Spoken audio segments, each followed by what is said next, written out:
आदाब। मैं हूं सैयद आसिफ जाह और एक बार फिर ईमान न्यूज़ के साथ आप सबके हमरा मौजूद। बात ईमान की, बात इंसान की। 20 जनवरी तारीख का वो सफ़ा है जब दुनिया ने एक ऐसा इंसान खो दिया जिसकी कद काठी हिमालय जैसी बुलंद थी और जिसका दिल सूफियाना सादगी से लबरेज था। हम बात कर रहे हैं खान अब्दुल गफ्फार खान साहब की, जिन्हें अवाम प्यार से बादशाह खान, बाचा खान, सरहदी गांधी या फ्रंटियर गांधी के नाम से भी जानती है। उनकी बरसी पर हर साल दिल भारी हो जाता है, इसलिए नहीं कि वो चले गए, बल्कि इसलिए कि जिस अमन और भाईचारे के लिए उन्होंने अपनी ज़िंदगी के बेशकीमती 35 साल मुख्तलिफ जेलों में सलाखों के पीछे गुजार दिए, आज वो रवायत कहीं खोती सी नजर आती है।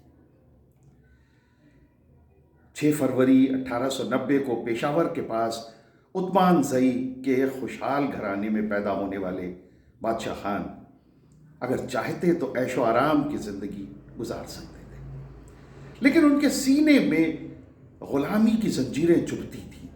उन्होंने देखा कि उनके पठान भाई जहालत और आपसी रंजिशों में फंसे हुए, और उन्होंने सबसे पहले तालीम का बीड़ा उठाया। उन्होंने कहा कि बंदूक से सिर्फ नफरत पैदा होती है, लेकिन किताब से मोहब्बत की फसलें उगाई जाती हैं। उन्होंने गांव-गांव जाकर स्कूल खोले और औरतों की तालीम पर खास जोर दिया। साल 1929 में उन्होंने एक ऐसी तहरीक की बुनियाद रखी जिसने अंग्रेज़ों की नींदें उड़ा दी, और ये थी उनका एक मिशन, खुदाई खिदमतगार। ये दुनिया की पहली ऐसी फौज थी जिसके सिपाहियों के पास कोई हथियार नहीं थे। सुर्ख कमीज पहनने वाले इन लाखों पठानों ने कस्में खाई हुई थी कि वो खुदा की मखलूक की खिदमत करेंगे, सेवा करेंगे और जुल्म के खिलाफ कभी भी हाथ नहीं उठाएंगे। आप सोचिए, यह सुनने में आसान लगता है, मगर पठान वो कौम जो अपनी बहादुरी के लिए, जो अपनी क़ुव्वत के लिए, जो अपने सेल्फ रिस्पेक्ट के लिए जानी जाती है, वो पठान जिसे कहा जाता है कि वो दोस्ती में तो कुछ भी कर देगा मगर दुश्मनी में पठान, खून का बदला खून, उस पठान को उन्होंने ऐसा मोल्ड किया, इस तरह की ट्रेनिंग दी कि उनके ऊपर जुल्म हो और वो हाथ भी ना उठाएं। ये थे बादशाह खान, और ये थी उनकी ताकत, और ये थी उनकी तरबियत और ट्रेनिंग। बादशाह खान हमारी तारीख का एक बहुत बड़ा सफ़ा है, एक बहुत बड़ा पन्ना है। बादशाह खान को हकीकत से हम पूरी तरह वाकिफ ही नहीं। पठान जो अपनी बहादुरी और बदले की आग के लिए मशहूर थे, बादशाह खान ने उन्हें अहिंसा का एक ऐसा सबक से पढ़ाया कि 1930 को जब क़िस्सा खानी बाज़ार पेशावर का जो मशहूर है, वहाँ जब ब्रिटिश फ़ौजों ने पठानों का नरसंहार किया, मैसेकर किया, बिल्कुल जलियांवाला बाग की तर्ज पर, और निहत्थे पठानों पर गोलियां बरसाईं, तो उन पठानों ने अपने सीने पे गोलियां खाईं, लेकिन पलटकर पत्थर तक नहीं चलाया। यह बादशाह खान की रूहानी तरबियत का करिश्मा था। आप सोचिए जरा, पठान, वो पठान जिनमें ताकत है, क़ुव्वत है, जो हौसला रखते हैं मुंह तोड़ जवाब देने का, वो सीने पे गोलियां खा रहे हैं और पलटकर उन हमलों का जवाब भी नहीं दे रहे। ये बादशाह खान महज एक सियासी रहनुमा नहीं थे, बल्कि वो एक अजीम समाज सुधारक भी थे। उन्होंने देखा कि पश्तून कौम, पठान कौम अपनी दुश्मनी और जहालत की जंजीरों में जकड़ी हुई, और उन्होंने कहा कि जो कौम अपनी औरतों को तालीम नहीं देती है, वो उस परिंदे की तरह से है जिसका एक पर कटा हुआ है। उस दौर में जब पठानों के कबीलों में, कबाइल में लड़कियों को स्कूल भेजना गुनाह समझा जाता था, और अलमिया देखिए कि आज फिर वही दौर है جب افغانستان میں ان پٹھانوں پر طالبان رول کر رہے ہیں اور وہاں بھی لڑکیوں کا اسکول جانا نہیں ہے۔ بادشاہ خان کے دور میں پٹھانوں کے قبیلوں میں لڑکیوں کو اسکول بھیجنا ایک گناہ سمجھا جاتا۔ بادشاہ خان نے اپنی بیٹی کو تعلیم دی اور گاؤں گاؤں جا کر آزاد اسکول کھولے۔ انہوں نے عورتوں کو خدائی خدمتگار کا حصہ بنایا اور انہیں بھی یہ سکھایا کہ سماج کو بدلنے میں ان کی اپنی بھومکا مردوں سے کم نہیں ہے، ان کا اپنا رول بھی بہت عظیم ہے۔ بادشاہ خان کی نظر میں عورت صرف گھر کی چار دیواری تک محدود رہنے کے لیے نہیں بلکہ قوم کی تربیت کرنے والی ایک عظیم استاد کے طور پر وہ عورتوں کو دیکھتے تھے۔ کہا بھی جاتا ہے کہ بچے کی پہلی استاد اس کی ماں ہوتی ہے، پہلی ٹیچر اس کی ماں ہوتی ہے۔ بادشاہ خان نے اسی تربیت کو، اسی ٹیچنگ کو آگے بڑھایا،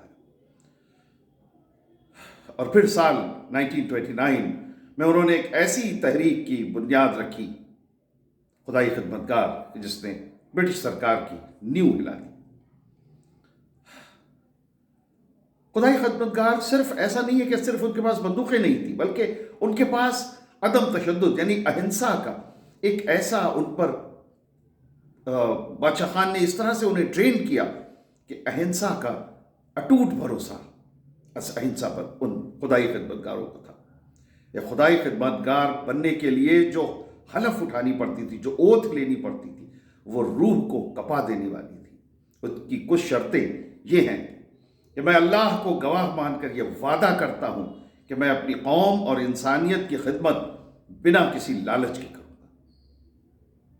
میں ان لوگوں کو معاف کر دوں گا جو مجھ پر ظلم کریں گے۔ آپ سوچئے، پٹھان قسم کھا رہا ہے، میں اپنی پوری زندگی نان وائلنس، عدم تشدد یا اہنسا، میں اپنی پوری زندگی اہنسا کے اصولوں پر چلوں گا۔ یہ قسمیں تھیں جسے کھا کے ایک پٹھان خدائی خدمتگار بنتا تھا۔ جب 1930 کے قصہ خانی بازار میں کا مسکر ہوا تو پٹھانوں نے سینے پہ گولیاں کھائیں۔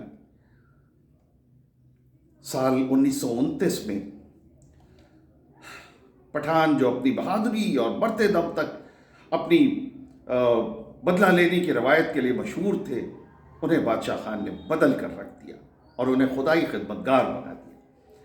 بادشاہ خان نے انہیں ایسا بدلہ سکھایا جو معافی سے شروع ہوتا ہے، اور یہ کہا جاتا ہے کہ اس قصہ خانی بازار کے میسکر کے لیے جب بادشاہ خان سے پوچھا گیا تو انہوں نے کہا کہ اگر کسی پٹھان کی پیٹھ پر گولی آپ دکھلا دیں گے تو میں اپنی بات سے پلٹ جاؤں گا، اور کسی پٹھان کی پیٹھ پر کوئی گولی نہیں تھی۔ سارے پٹھانوں نے گولیاں سینے پہ اپنے کھائی تھی، کسی نے بھاگنے کی کوشش نہیں کی، اور کسی نے اس تشدد کا، اس ہنسا کا بدلہ لینے یا بدلے میں کچھ کرنے کی بھی کوشش نہیں کی۔ مہاتما گاندھی اور بادشاہ خان کے درمیان جو رشتہ تھا وہ محض سیاست کا نہیں تھا بلکہ روحانیت کا تھا۔ گاندھی جی اکثر کہتے تھے کہ بھارت میں دو گاندھی ہیں، ایک میں اور دوسرا خان عبدالغفار خان۔ بادشاہ خان نے یہ ثابت کر دیا کہ اہنسا کمزوری کا سہارا نہیں ہے بلکہ بہادروں کا زیور ہے۔ انہوں نے کہا کہ صبر اور عدم تشدد یعنی اہنسا ہمارے پیغمبر کا ہتھیار ہے جسے ہم سب بھول چکے ہیں۔ ایک واقعہ کہ وردھا کے آشرم میں جہاں بادشاہ خان 5 وقت کے نمازی ہونے کے باوجود ٹوائلٹس کی صفائی میں آگے آگے رہتے تھے، ایک دن گاندھی جی نے مسکراتے ہوئے ان سے کہا کہ خان صاحب، آپ کی سادگی مجھے حیران کرتی ہے۔ اور بادشاہ خان کا جواب تھا اس پر کہ باپو، مذہب نام ہی انسانیت کی سیوا کا ہے۔ اب سوچئے ذرا، بٹوارے کے وقت جب گاندھی جی نوکھالی میں تھے تو 6 فٹ 4 انچ کے بادشاہ خان انہیں اپنی پیٹھ پر اٹھا لیتے تھے تاکہ باپو کو کیچڑ اور مشکل راستوں پر چلنا نہ پڑے۔ وہ کہتے تھے کہ یہ میرا فرض ہے کہ میں اپنے پیر کا راستہ آسان کروں۔ وہ گاندھی جی کو اپنا پیر کہتے تھے۔ اس اسکرپٹ کو پڑھتے ہوئے میری اپنی جو کیفیت ہو رہی ہے، ایموشنز، 1947 का बंटवारा बादशाह खान की ज़िंदगी का सबसे बड़ा गम था। उन्होंने गांधी जी से रोते हुए कहा, बापू आपने हमें भेड़ियों के हवाले कर दिया। आज़ादी के बाद भी उनकी आजमाइशें ख़त्म नहीं हुई। पाकिस्तान बनने के बाद वहाँ की हुकूमतों ने बादशाह खान को गद्दार कहा और पश्तूनिस्तान की उनकी मांग के जुर्म में उन्हें सालों तक जेल में रखा। जेल की काल कोठरियों में लोहे की भारी जंजीरों ने उनके पैर के गोश्त को फाड़ दिया, खून बहा, लेकिन 98 साल के बूढ़े शेर का हौसला कभी टूटा नहीं, डिगा नहीं। और फिर हिंदुस्तान ने 1987 में अपने सबसे बड़े सिविल अवार्ड भारत रत्न से बादशाह खान को नवाजा। वो इस एजाज को पाने वाले पहले नॉन इंडियन सिटीजन थे। जब 1988 में उनका इंतकाल हुआ तो एक मोजज़ा हुआ। उस वक्त अफगानिस्तान और पाकिस्तान के बीच जंग चल रही थी, लेकिन बादशाह खान के एहतराम में दोनों मुल्कों ने एक दिन के लिए सीज फायर किया, जंग रोक दी, ताकि अमन का मसीहा सुकून से सुपुर्द खाक हो सके। उनकी वसीयत के मुताबिक उन्हें अफगानिस्तान के जलालाबाद में दफनाया गया, क्योंकि वो ज़मीन से जुड़े रहना चाहते थे। वो उस ज़मीन से जुड़ना चाहते थे जो सरहदों के बंटवारे से आज़ाद हो। कितने अफसोस की बात है कि जिस शख्स ने अपनी जवानी के 4 डिकेड्स जेल में सड़ा दिए, आज हमने उन्हें महज दिल्ली की एक गफ्फार मार्केट तक महदूद कर दिया, जो अब चोरी के सामान के लिए मशहूर है। आज मुल्क में बड़े बड़े स्मारकों की भीड़ है, लेकिन उस शख्स की याद में कोई इदारा नहीं, कोई स्मारक नहीं, कोई यादगार नहीं जिसने अहिंसा की तालीम को आगे बढ़ाया। बादशाह खान की ज़िंदगी हमें सिखाती है कि असल ताकत बंदूकों में नहीं, बल्कि उन हाथों में है जो किसी गिरते हुए को उठाने के लिए आगे बढ़ते हैं। उनकी शख्सियत हमें याद दिलाती है कि असल बहादुरी नफरत फैलाने में नहीं, बल्कि मोहब्बत बांटने और सब्र करने में। उनकी ज़िंदगी एक ऐसी सौंधी खुशबू है जो सरहदों को नहीं मानती। आज ज़रूरत है कि हम उनके खुदाई खिदमतगार वाले जज्बे को फिर से दिल में जगाएं और उनकी बरसी पर उनकी मग़फ़िरत के लिए दुआएं करें। बादशाह खान, अल्लाह आपको करवट करवट जन्नत नसीब, आमीन। तो ये था ईमान न्यूज़ पर हमारा आज का वीडियो। ईमान न्यूज़ के साथ अपनी मोहब्बतों का सिलसिला बदस्तूर जारी रखिए। हमारे चैनल को सब्सक्राइब कीजिए, हमारे वीडियोस को लाइक कीजिए, शेयर कीजिए, फॉरवर्ड कीजिए और अपनी बातें, अपने ख़यालात, अपने तासुरात कमेंट्स के ज़रिए हम तक पहुँचाइए। बहुत बहुत शुक्रिया। खुदा हाफ़िज़।